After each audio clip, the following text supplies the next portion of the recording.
Good evening. My name is Jelani Cobb, and I am the director of the Ira A. Lipman Center for Journalism and Civil and Human Rights at the Columbia Journalism School.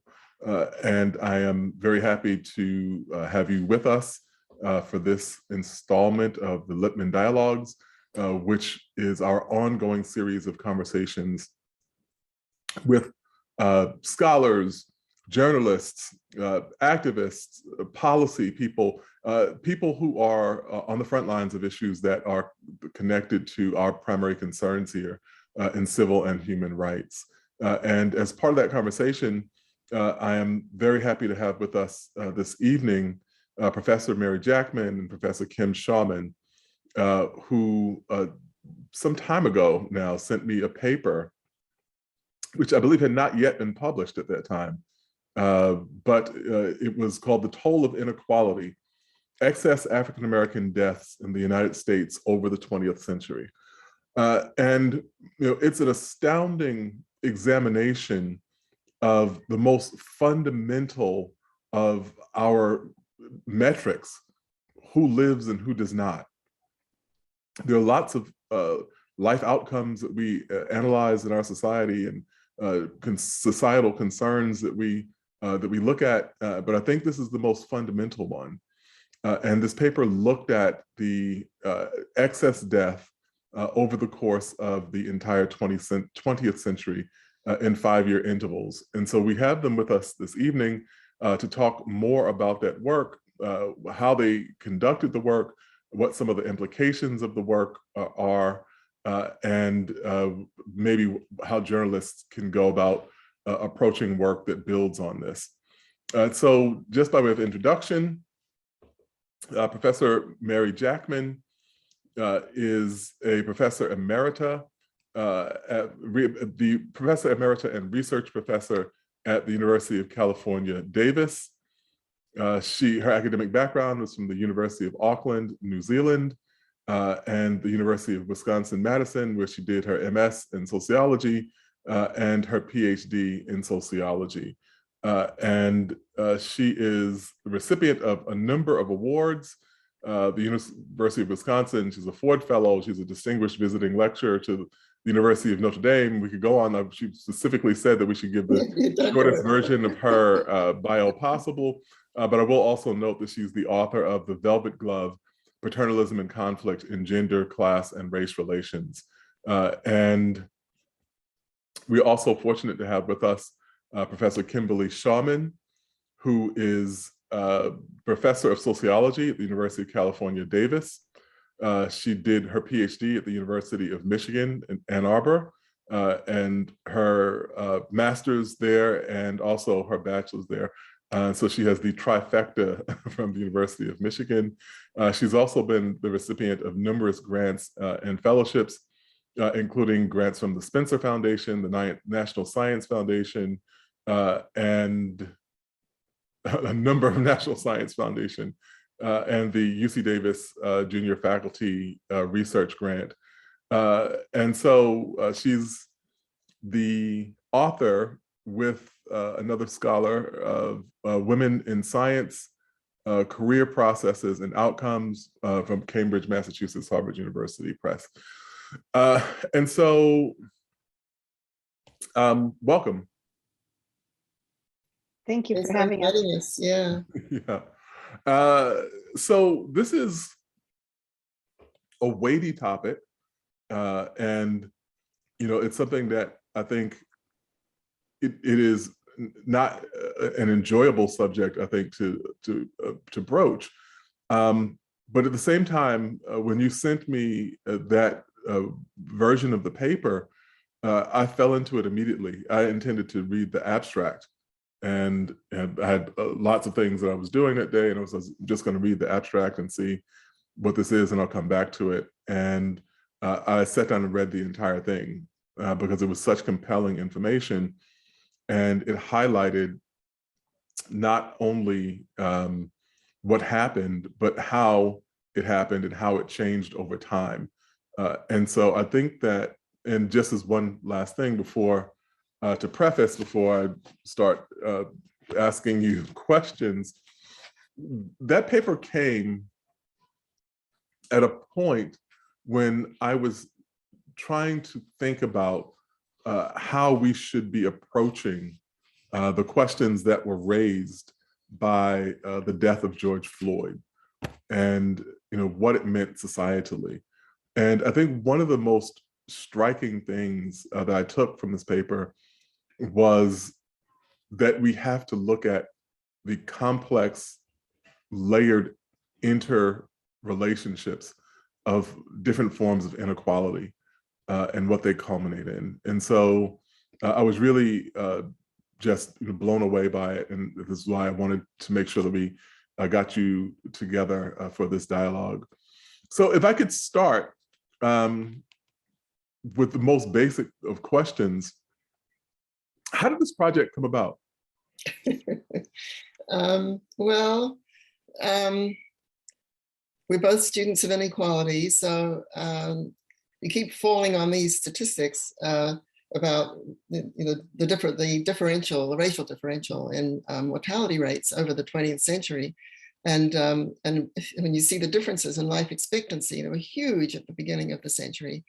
And by the end of the century, they were smaller, but there's still a very large gap. It's like this mortality difference just has not gone away. And you start thinking, I used to always think that, well, there must have been so many extra deaths going on at any given point in the 20th century. How many extra deaths was that actually engendering in the Black community? And so to what extent were Black communities constantly dealing with death to have such gaping differences in life expectancy? At the beginning of the century, it was about a 14-year difference between Blacks and whites in their life expectancy. And by the end of the century, it was much smaller than that, but still a significant difference. It was about 5.5 years for Black females and about 7.5 years for Black males. The disparity with the comparable whites. And you just think, oh my God, it's just, the statistics about life expectancy, they do tell you, what the average length of life was expected for each racial group, but it doesn't grapple directly with the subject of death. It somehow says, how long did you get to live? And the emphasis is there. You say, well, then, but there must have been just so many deaths. And I always used to wonder, like, how many deaths were there? It must have been phenomenal. Way more than what can be accounted for by all the explicit and physical acts of racial aggression that took place, lynching, police actions, and so on. And even those are awful, and it's like white terrorism against Blacks, and it has a visceral effect on you. But there weren't enough of those to account for this massive difference in life expectancy between the two groups. And so I remember calling up Kim, and I tried to get her interested in studying this, and she right away said, yes, like, let's do it. Let's just see if we can dig up the data and look at this over the whole 20th century. And actually, originally, we wanted to go back to 1870. We wanted to go back to the first census, after the Civil War and the abolition of slavery. And we consulted with the senior demographers, and they just said, no, the data for the latter part of the 19th century are just so unreliable that you just can't go there. And as it is, the data for the early part of the 20th century, the first 35 years or so, also had some problems, but they were problems that we could correct, that people felt we could work with. We could introduce corrections and give us some reliable figures. But I don't know, Kim, what do you? Yeah, so my memory of it is a little bit different. I sort of remember you mentioning a number of times when we just chatting, and I remember in the hallway one time when you had come from teaching, you were trying to like just convey something about the cost of inequality and just what it does to individual communities and how to sort of think about that. And you fell on this talking about the difference, the racial gap in life expectancy, and saying, and then articulating what you just did, there must have been so many excess deaths. And I remember saying, we could probably estimate that. We could do that. And you said, yeah. And I said, yeah, I think it'll be easy. That was our mistake. We thought Those it are was famous last words. Right. Yes, that just exposed my naivete as being a demographer, social demographer who had only worked with US data for the recent history, the later part of the 20th century, and not trying to go back earlier into the time period when those data systems were just being built, and how they were built in certain ways, and whether by intent or not, they really undercovered the Black community, either because they were focused on urban areas and neglected the rural areas where the majority of the Black population resided at the time, or for various other reasons, the various data collection efforts like the census, trying to get estimates of the Black population and how race was actually categorized by the census. So all of these complications, we came upon complication after complication after complication, which we very doggedly worked through over many years to really complete this investigation of the trends, to try to get a real picture. And I think one of our motivations for doing this work was really to try to assess just how much progress has been made. We can look at lots of different indicators of progress on racial inequality, and this is one that this indicator of excess deaths is one that I think now is more embraced by demographers and sociologists. But at the time when we were doing the work, it was really a measure that was used by public health researchers and other researchers, and it wasn't necessarily recognized or embraced by our constituents, the sociologists and demographers amongst our colleagues. Mm-hmm. Yeah, the funny thing is that sociologists, they'll look at, studied every other aspect of racial inequality, but they just think death isn't their business. That belongs to demographers. And so some sociologists even were sort of puzzled why we'd want to look at these deaths. And they don't, for us, it is, if you're going to pick just one indicator that is going to reflect all the different forms of inequality that some group has experienced, when you have two groups in the same nation state, the same political state, who are experiencing very different incidents of death, that just tells you right away that each of those groups is getting very different allocation of resources from the state. And it just seems, if you wanted just one indicator of, just to capture the, and again, how long, as you said, how long you get to live and how often the members of your population die, that is the single most important gift that your state can give you, is whether you get to live or die. And when you see a marked distinction between two groups in the same political state, it's so telling. But I think for a lot of sociologists, they just felt like, well, no, we don't do death. We only work with inequality among the living. And demographers really want to look at standardized measures like death rates, and which are what we use to get our estimates of excess death, and which are also the basis for life expectancies. But those are somewhat abstracted measures, and they don't humanize the impact. So another of our goals was really to humanize the impact of inequality in death rates, which express or reflect inequalities in all other aspects of the social and economic experience of groups. So this is a quick question. How long did you work on this project before it was published? Very long time. For a very long time. And partly, I just want to note that before Mary tells you exactly how long, part of the delay was because of experiences in our own families and delays for various reasons. We weren't working continuously for the time period that we were working. Yeah, so most of it, well, a lot of it was due to family events, including death that happened in our families. But it was also just a massively more complicated project than and Kim was the one who was handling all the data. And I think there was more than 50 different sources that she had to go to altogether, 50 or 60 different sources to piece everything together to come up with what seems like a very simple calculation, which is just that if Blacks had had the same death rates as whites of the same age and gender, what would their death rate have been? And then anything in excess of that is the excess deaths that would not have happened if they experienced the same death rates that whites had. And so it seems like it's such a simple idea, but it's actually very, very difficult to get. So we started, I actually can't remember exactly, but it was the early 2000s, maybe 2004 or 2005. Does that sound about right to you? Yeah, I think on our CVs, there should be one of the early presentations at a population association meeting where we presented it, and part of the reaction we got was, why, what's an excess death, and why do you want to do this? And yeah, it was Yes, an it's a very foreign experience. concept to demographers, as it turns out.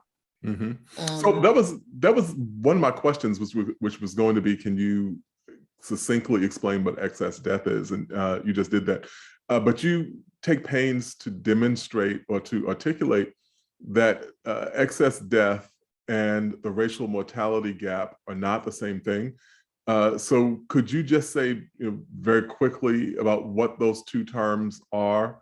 And then we have lots of other stuff I want to jump into with this. Do you want to take that, Kim? Or?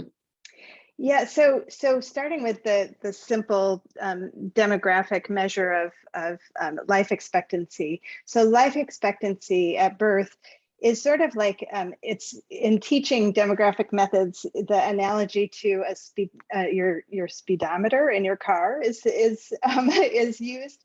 So if you're going 60 miles per hour, if you continue at that rate over the next hour, you will cover 60 miles.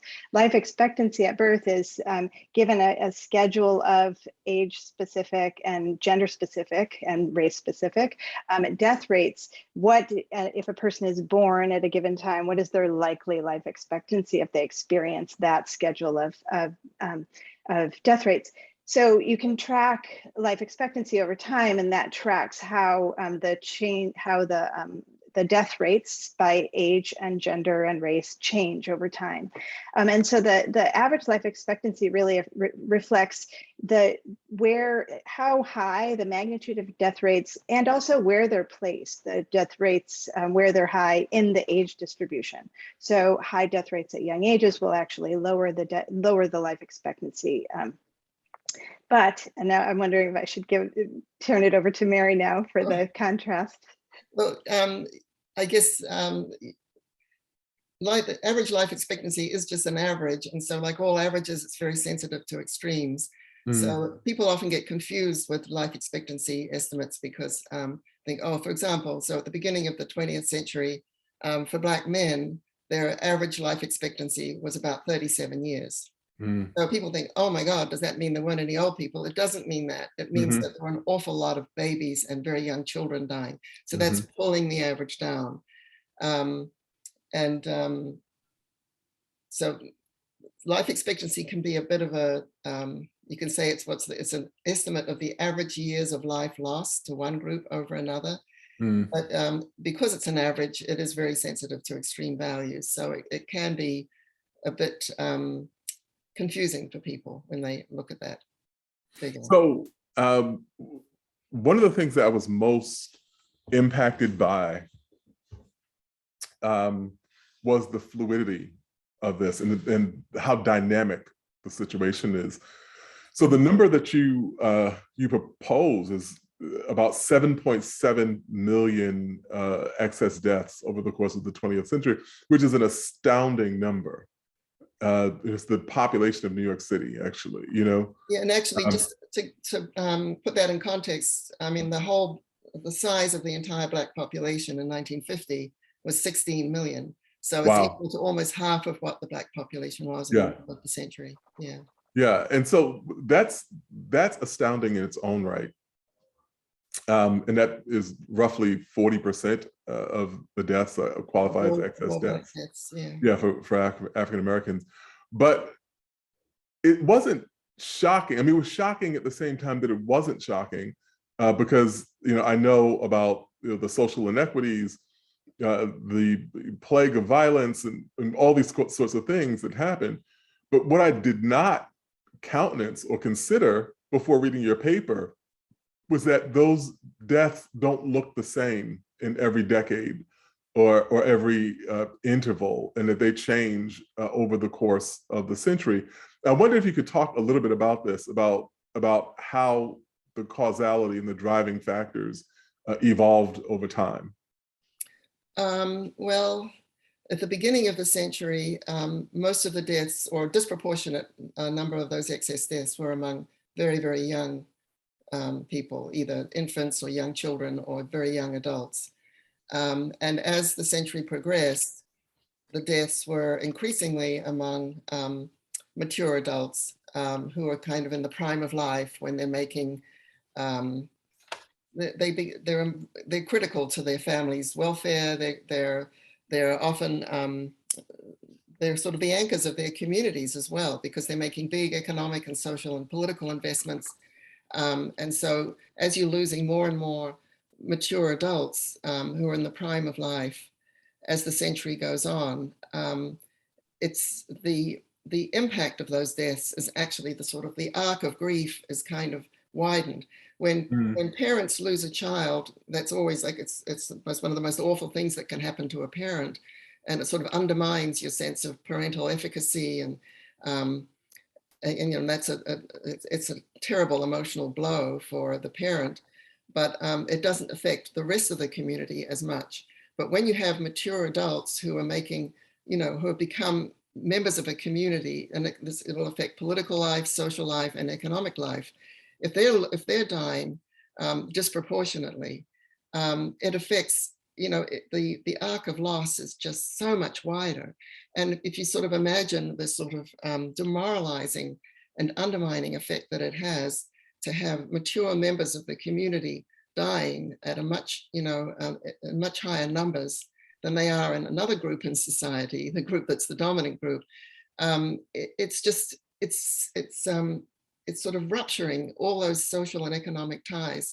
And so it's very damaging to the community as a whole. It sort of undermines the community. And then when you think, when you're a young person in that community and you're seeing people in their 30s, 40s, and 50s dying, and death is just so much a part of your everyday existence, what kind of hope does that give you as a young person, as you aspire, you know, to move your life forward? It's a very, very demoralizing thing. And a lot of people have talked about, you know, the demoralizing effect it had on Native Americans when Europeans arrived, and Native Americans were just dying like crazy. You know, it's just huge, huge amount of death in the community. And then the demoralizing, apart from the awful thing of the death itself, the demoralizing effect it had on Indigenous communities when they were sort of dying, and whites are walking around because they have immunity to these diseases that they've brought with them, and how that undermines the community's self-confidence, and makes it, you know, it seems so capricious. You know, people just, you know, your ties and your community are just being undermined all the time. So that was one very important change that happened over the century. And that was at the beginning of the century. Most of the deaths were due to infectious disease. And actually, that could be pretty easily, and this was an experience all through the West, once states introduced good sanitation systems and refrigerated milk and basic public health measures, it benefited everybody. So it was an easy thing to do from a political point of view, but it disproportionately affected lower income members of the community, because they were most adversely affected by infectious diseases because of the conditions they're living in. But so that was something that, you know, once we, in the 20s, and especially in the 1930 and after 1935, the Social Security Act, you see sort of all of a sudden, there's a dramatic drop in the number of excess deaths, you know, between 1935 and 1950, in that period, like through the latter half of the 30s and into the 40s. But at the same time as that was happening, so that we were getting a decrease in infant mortality across the board for whites and blacks. So life expectancy is going up for everybody. But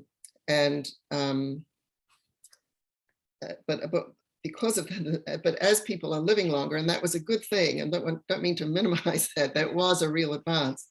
But as people were living longer in the Black community, they became more susceptible to chronic diseases, which are also very much affected by inequality. And in fact, it's even more insidious the way inequality affects your susceptibility to chronic diseases, because it's from chronic cumulative exposures over your lifetime. Sure. I want to specifically get into that question about the chronic. Yeah, I want to. That's my next question, to talk about that in depth. Okay, so that's much harder to deal with because it was pretty simple to solve the infectious disease problem, barring the fact that we get the occasional infection like the one we're currently in, which again is adversely affecting all people of color more than whites. Mm-hmm. But I think just to underscore one point that Mary made, and that's that when we see that really the only real sustained decline in excess deaths we see is in that post 1930, 1935 to 1945, 50 period. And that really, of course, we can't pinpoint statistically or in any concrete way the causality there, but it's very strong indication that that policy does have an impact, and that reducing inequality. This was also a time period of really sustained inequality in the United States, and that really does have an impact on people's life chances and the extent to which they get to live long, healthy lives. Mm. I want to come back to that too, but there's a quote that you have on page 296 of this. At every income level, Blacks are more likely than comparable whites to live in neighborhoods that inflict negative health risks, greater proximity to poverty, greater exposure to environmental pollutants and criminal predation and violence, more fast food outlets, and targeted marketing of alcohol, tobacco, and illicit drugs, fewer recreational facilities or healthy food sources, less police or fire protection or other governmental investments, lower access to medical care, and lower social cohesion. Can you just talk about what that means? Because I thought about that because the reason that stood out to me was that it got to the crux of the matter of race. Because very often people just conflate the concerns of race with those of class. Right. But when you said this happens at every income level, that was just jarring to me. Can you talk to me about what that means and how that translates?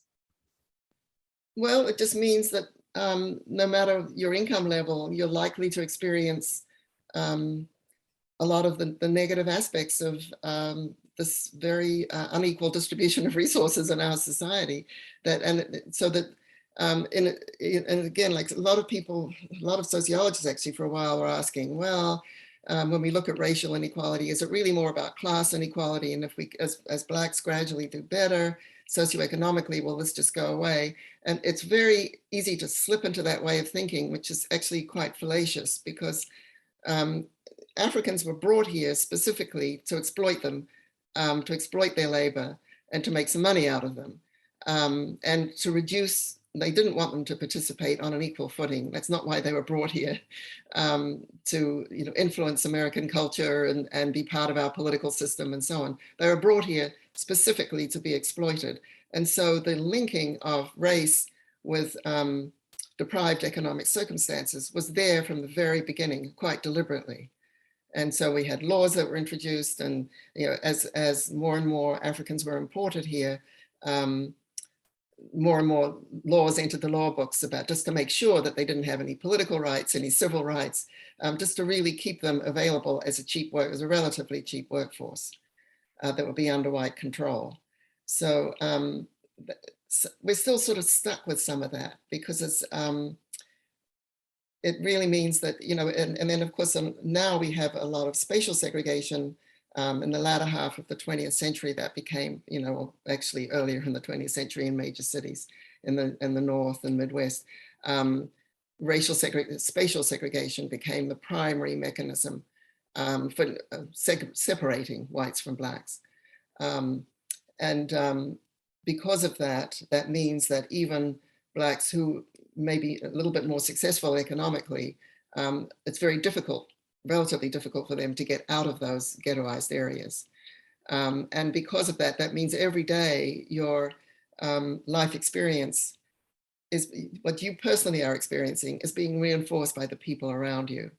And it means for the disproportionate amount of poor people who are in the Black community, they are likely to be, very likely to be living in a sort of areas of concentrated poverty. And a number of sociologists have pointed that out. So because when you live in an area of concentrated poverty, they're more likely to live in those kinds of concentrated areas than, say, the white poor are.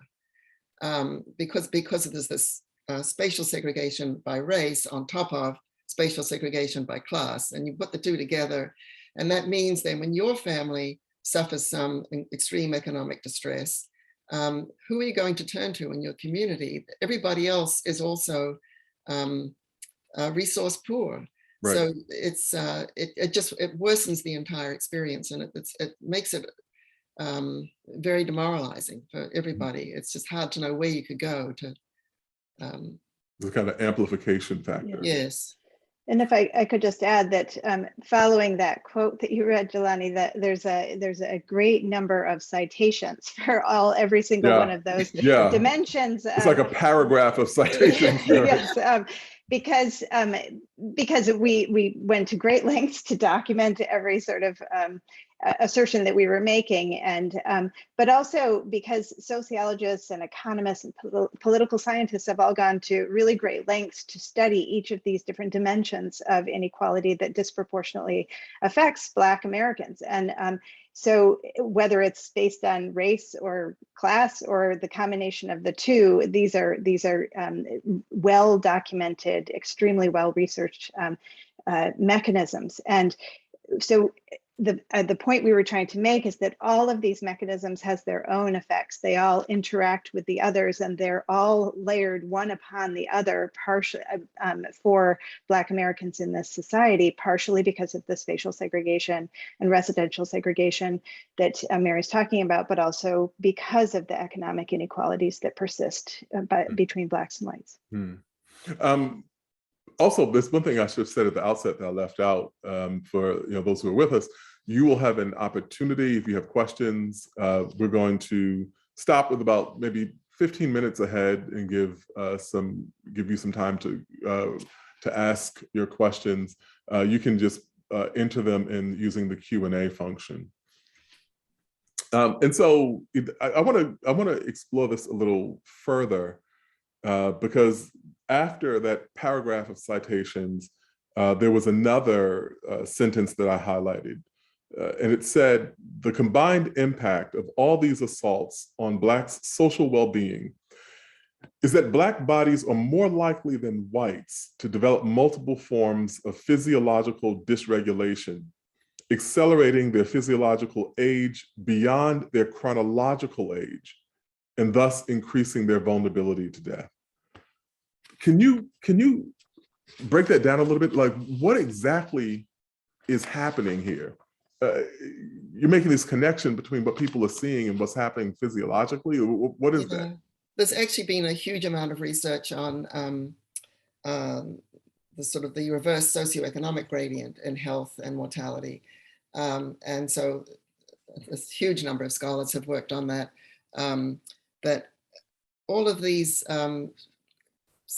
I guess, the primarily economic, but also social disparities that exist by class, each one of them has an effect on somebody's well-being. If you have one crisis after another in your life, it weakens you in a way. You start to develop what's called in the literature as having a higher allostatic load. I mean, you've just got more physiological dysregulations in your body, and they have specific markers they can look for, and that then makes you very susceptible to have your body lapse into some chronic disease, and this will develop over a long period of time. It's not something that just has, as they say, it starts in utero. If your mother is struggling when she's pregnant with you, right in utero, there is already, it's beginning already there, and then in your infancy, childhood, all through your adult life, there's a cumulative effect, and not everybody will experience this effect exactly equally to everybody else in that group, because individual lives will vary somewhat. But as you get each of those crises that come into your life, you lose your job, or you're working in a hazardous occupation where you get injured, or where you actually get killed in the job, because, so then the rest of your family has to cope with that. But each If you just lose your job and then you lose your housing and then your family starts to, people don't do well under that kind of stress. And so families are less likely to hang together and be happy families under those circumstances. So there's going to be a lot of emotional stress that people are going through. And the studies that have been done show that with each adverse event that happens in someone's life, it's another count against you in a sense as you go through that. And that means that each thing that happens, the rebound is slower afterwards. It gets harder and harder to rebound.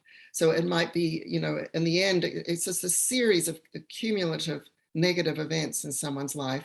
That means they're carrying around a huge amount of stress all the time. So that's already going on by class. And that's why there's, that's the prevailing thing, even in countries that have, much better public health systems than we do. Like Britain, which has a national health service, which is provided to everybody. Even there is still an inverse relationship between class and death. So that, that if you're in the lower class, you're likely to die. There's going to be more of what we would call excess deaths, but your life expectancy is lower. And then when you're dealing in the United States with race as well, where a group of people were imported here specifically to keep them in a economically disadvantaged position, as well as socially and politically disadvantaged. It's just another layer that's added on top of that. And some people have tried to analyze specifically just the stress itself. And among African Americans, the fact that they're subject, that even a middle-class African American might walk into a restaurant and not get the attention that a white person gets. These might seem like relatively little things, but that all adds up. Every time it happens, it's somebody is dissing you or disqualifying you from giving you full equality in that situation. And so that all these stresses actually, they say even middle-class African Americans are likely to experience a lot more stress in their lives, which makes them, there's a relationship between the stress going on in your head and what goes on in the rest of your body. We can't treat these as two totally separate things. And if you have, there's a chemical change that happens in your body as you carry around a lot more stress. And it just it undermines your immune system and makes you more vulnerable to all kinds of chronic diseases.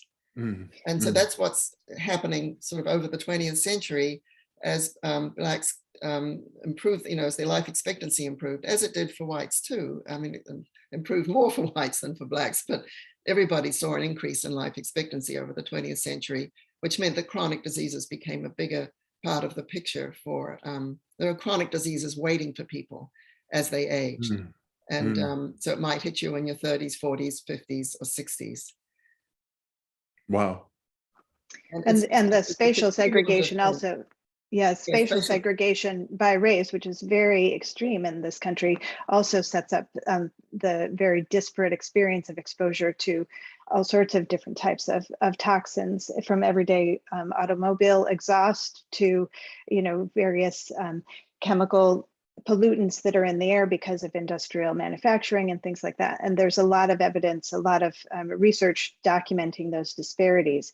And we see those disparities just are realized, all of that difference in exposure is really crystallized by data from the National Health Statistics, which is, recent reports that just document the racial differences and elevated rates of all sorts of underlying conditions, underlying health conditions that we see now, making COVID much more virulent, hitting individual Blacks and the Black community much harder than the rest of this country.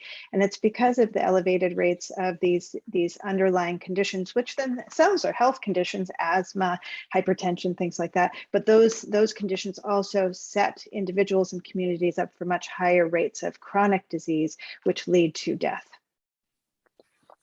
So, I think that this is really, when we think about first, the reality of middle-class Black people and these experiences, we can just put this conversation on pause, and I can relay the entire catalog of experiences that I've had, that colleagues have had, that other Black professors on this very campus have talked to me about, and it's just a kind of given that, these are things that you're going to encounter. And, to think of that as being part of a bigger, meta dynamic of people's lives is sobering. I did want to ask about another thing, which Professor Shauman brought up, that in 1949 was the only period you saw of sustained decline in these numbers. And I wondered if you could talk a little bit more about what you mean by policy matters, of what contextual things were going on that may have contributed to that. Well, I mean, throughout the Western world, these advances that were made, in the early 20th century, in sanitation, just a basic, sanitation, public health, and refrigeration, that reduced the incidence of infectious disease tremendously. And from a political point of view, they were relatively easy tasks to accomplish once nations reached a certain level of affluence where they could this was something that just happened because it benefited everybody. And actually, when these improvements were made, there was a systematic pattern that more affluent neighborhoods would get the benefit of those. They got the benefit of those changes more quickly, and there was usually a multi-year lag before it was finally distributed to the poorer elements in society. But in the end, when it did make its way to the entire population, poorer people benefited disproportionately because they were dying at a much higher rate from those infectious diseases. So, but politically, it wasn't such a tough thing to do because it made the world safer for everybody. It didn't seem like a redistributive thing. Redistributive things are always much more difficult to accomplish. So now, if we want to address chronic disease, the chronic disease differential between whites and blacks, there are a number of difficulties. There are so many different institutional ways in which chronic diseases are more likely to be induced in the Black population. So you just read off all the things that we have. There's so many different things that influence it. It's embedded in the system of inequality itself that Blacks will just experience more things that will compromise their health. And it will be a gradual cumulative thing. So chronic diseases develop usually, they sort of, your vulnerability increases over a period of time. It's not like an infectious disease that kills people off very quickly. And then different people get different exposures, and different people have different health vulnerabilities. So one person might get hypertension, and another person might get cancer, depending on what their own health vulnerabilities were and what specific toxins they were exposed to in the environment they were living in. So for somebody, it might be pollution. For somebody else, it might be a hazardous workplace, and so on. So it's all of these things combined. It's systemic. It's so buried in everyday life. And people die of different things. They'll die of different chronic diseases, and they'll die one by one. It's not just some flagrant event that takes place in front of you, like the murder of George Floyd. When you watch that, it's so visceral. You can't believe it. It really gets to you. But when people are just quietly dying in their homes and of apparently different causes, I think even for the people experiencing it, and of course whites don't even know about it because they've spatially separated themselves off and they don't really want to know about it, not really motivated to know about it. Why would you be motivated to find out about something that would make you uncomfortable in your more privileged way of life? You'd rather not think about it. So, and I think these things are very important to what is it that motivates people to pay attention to certain things. Anyway, and then because these chronic diseases develop cumulatively over a number of different exposures, it's hard to pinpoint, okay, it was a little bit from here and a little bit from there. And so it's hard for people to be aware of it in their consciousness, like an outright physical act of aggression. And most whites, say aren't particularly motivated to find out about it either.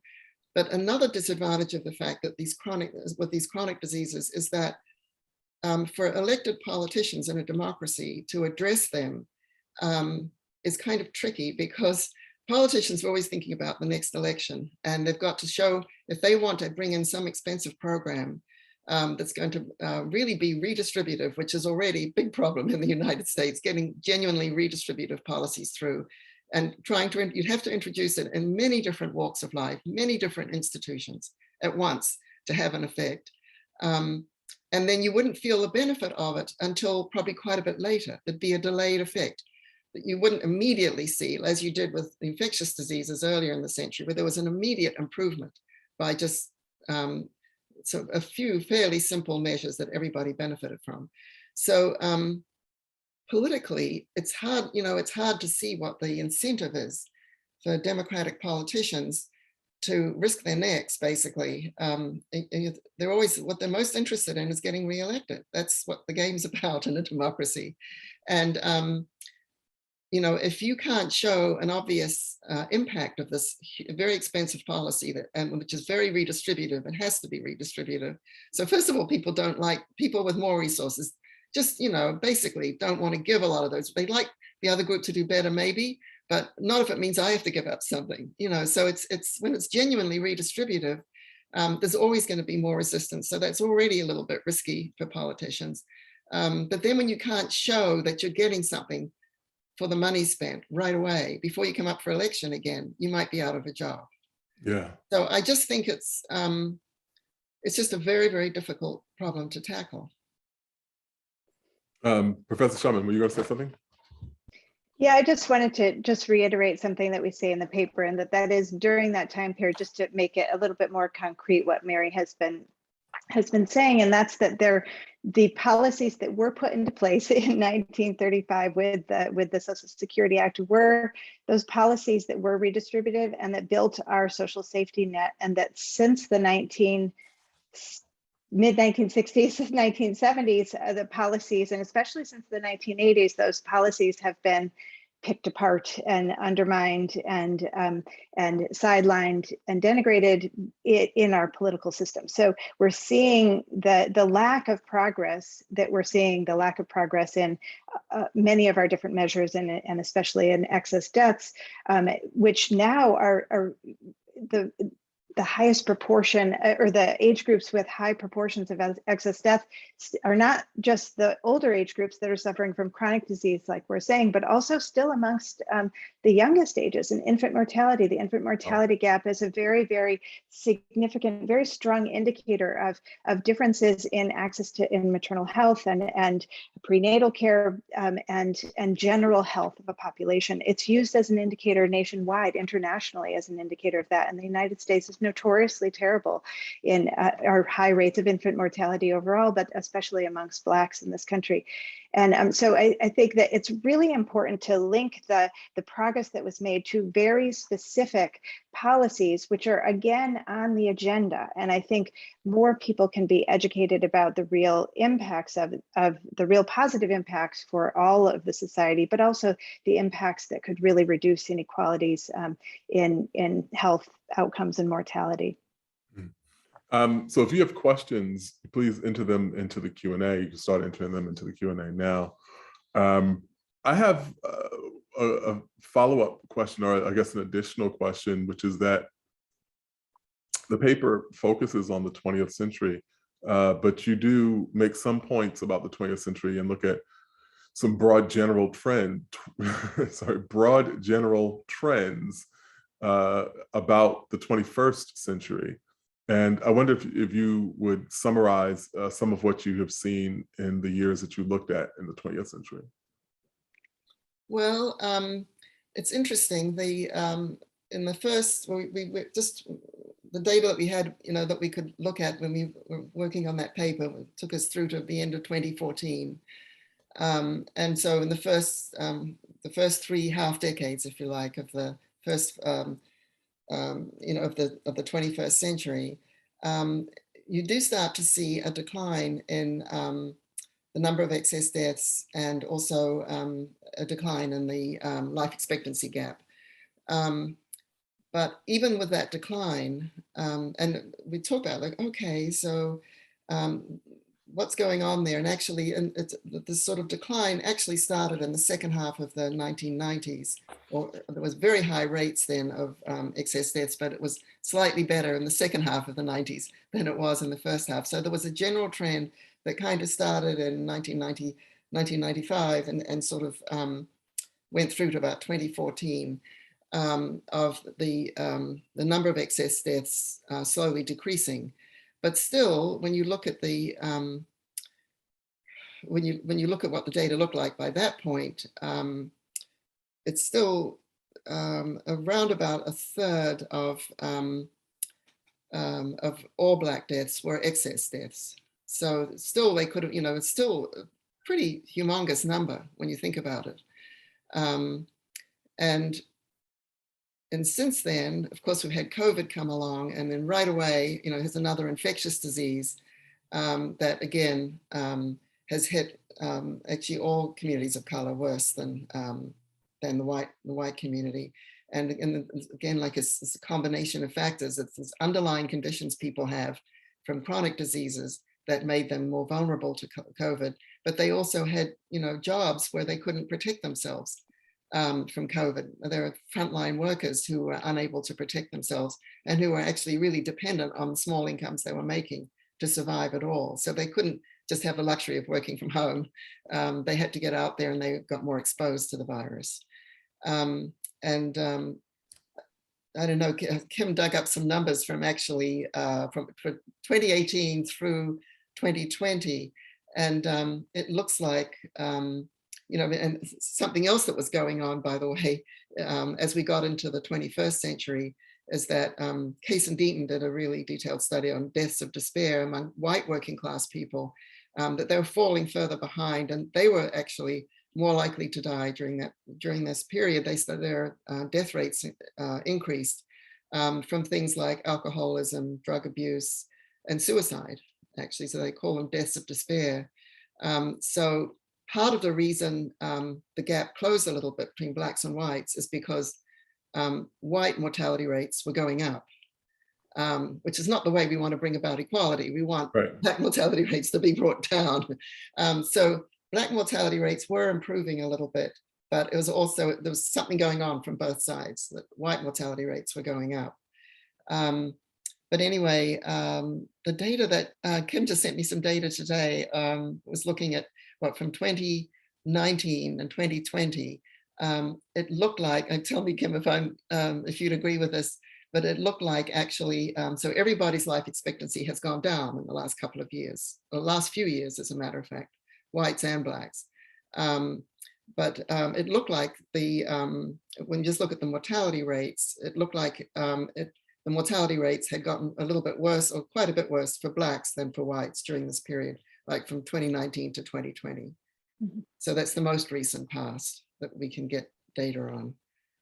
So just based on, and that's what the data are showing, that when we look just year by year changes, the changes for everybody, most groups, some groups, white women, I don't think had much of a decline in between 2019 and 2020. I think it's going to look different when we look at 2020 to 2021. That's that ongoing uptick in the impact of COVID on the population death rates, but yes, it's everybody's suffering, but there are real significant racial disparities in who's suffering most. And the death rates did go up more for both male and female Blacks. And so that would indicate that if we were to continue the analysis forward, then we would see another uptick in excess deaths, because we're measuring these deaths as those actual people who are really alive. These are not abstract numbers. They're people who really were alive, and they died because they were exposed to higher death rates than they would have if they had the luxury of having, if we had the luxury in this society of having equality in death rates, that everybody gets to experience the death rates that whites whites experience, then there would be many fewer Black people dying at all different age groups. And the other thing about COVID is it's not, the pattern by age is not just concentrated in the older age groups. It is, the death rates because of COVID are higher there, but they are distributed across the middle ages and those age groups where, like Mary started with, where they're like, people who are really important in the communities, and we're losing those individuals, and the Black community is losing those economically vibrant, socially vibrant, politically active members of the community at higher rates than other racial populations in the United States. Yeah, you know, the thing that that Professor Jackman was talking about with the increasing number of white deaths, narrowing the gap, and that not being the preferred way of narrowing that gap, reminded me, in the before times, I traveled a lot. I spent a lot of time in airports, which now just seems like an entirely different era of my life. But I got into a conversation with a gentleman in an airport once, and it was a kind of disposable conversation. We weren't talking about anything very much, but then he said, you know, my sister's mad at me because I told her something she didn't want to hear. I told her, women will never make as much money as men, never. And I was like, okay, I could see why she'd be bothered by that. He was like, well, that's not the whole thing. I told her that he said, there's no chance that women will ever make as much money as men, but there is a good chance that men will one day make as little as women. And, you know, this was 5 years ago. There's no reason for me to ever like recall that conversation. I don't even recall what airport I was in, but that just stayed with me because it seemed to be metaphorical in so many ways. I did wonder if, and I apologize for saving this to the very last minute, if you could talk just a little bit about what can be done and what might be some ways of diminishing these dynamics that we're seeing that have such terrible effects. Oh man, there's so many different fronts on which you know, that sort of systemic inequality exists. That I mean, one thing, just one thing that journalists can do, and journalists are doing more and more, is actually bringing attention to this, because we have to heighten people's awareness. The problem with, you know, systemic biases that exist is that nobody sees them, especially people who are benefiting from them. It's that if you're not motivated to see it and your life is okay, there's not what's going to push you to look for something that might make you feel uncomfortable about the benefits you're receiving. But in addition, they are actually hard to see that they're actually systematic and not just random. And so I think there's actually a huge amount of really good journalism that's being done to actually bring people's attention to, you know, you can think of it as being death by 1,000 cuts. Like each little cut has to be addressed, and you have to just really make sure that that people become aware of it. And then maybe at that point, you know, if you can increase people's awareness, you can at least get enough people who will favor it to introduce changes. But I think that's one thing that can go on. But the fact is, you know, educational institutions, all the way through people's lives, are not offering people from different groups the same opportunities. So there's just so much to work on. It's hard to know where to start. I mean, a lot of hospitals now have become very aware of the sort of discriminatory treatment that Blacks get in hospitals, often from implicit bias, not, you know, so they're actually introducing programs. I know at UCSF, they're working very hard to, they did it all during COVID, and they're trying to analyze how they do everything to make sure that there isn't some implicit bias that's built into the way they deal with people from different population groups. Mm-hmm. And that's very important, because obviously access to medical care will make a huge difference. But that's almost like the tip of the iceberg. There's always other stuff underneath it. This doctor that that was written up actually in ProPublica. There was a beautiful article in ProPublica about him, a young doctor who went to Mississippi who was a cardiologist, and he's the only cardiologist living in his county in Mississippi. And he went there because there are so many poor Blacks living in that county who suffering from diabetes that is untreated. And what happens then is that they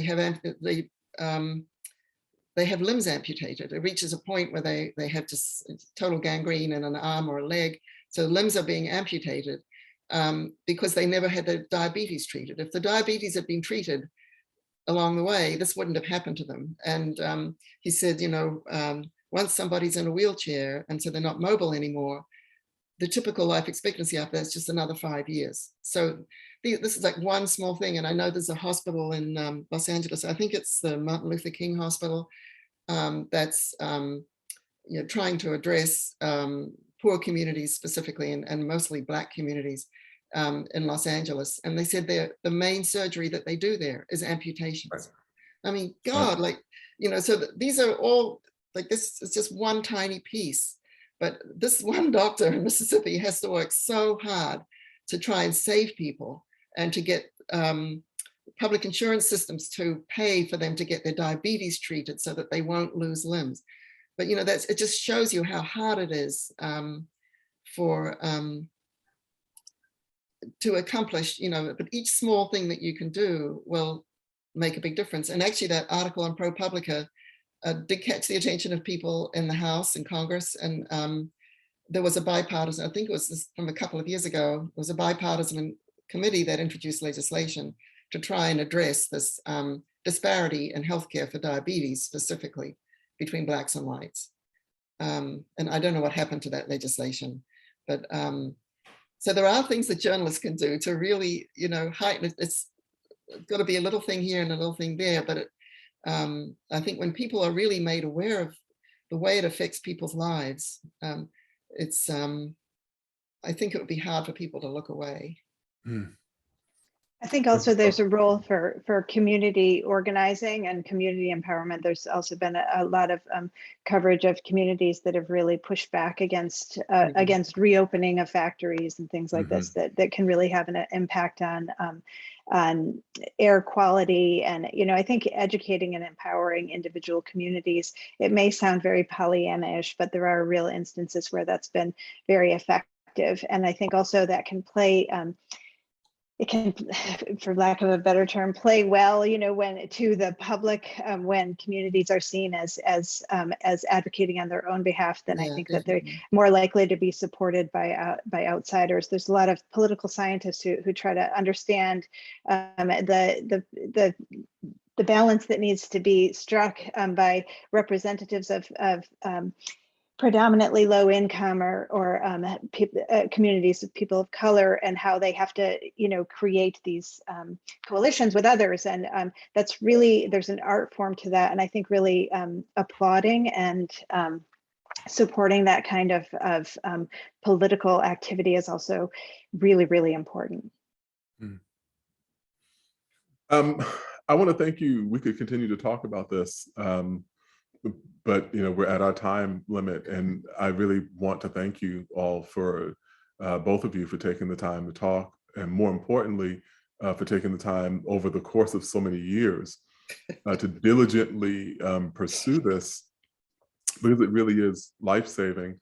And there's always the knock of academic research about, yeah, but how can you apply it, and what's the applicability of this research? There is no such knock with this. It is readily apparent, and this is one of the most crucial issues of our time. And again, just want to say thank you to you for doing this work. Thank you for thank you. Yeah, thanks for bringing more attention to it. And thank you for all your work that you do. Yes, thank you very much. I appreciate it.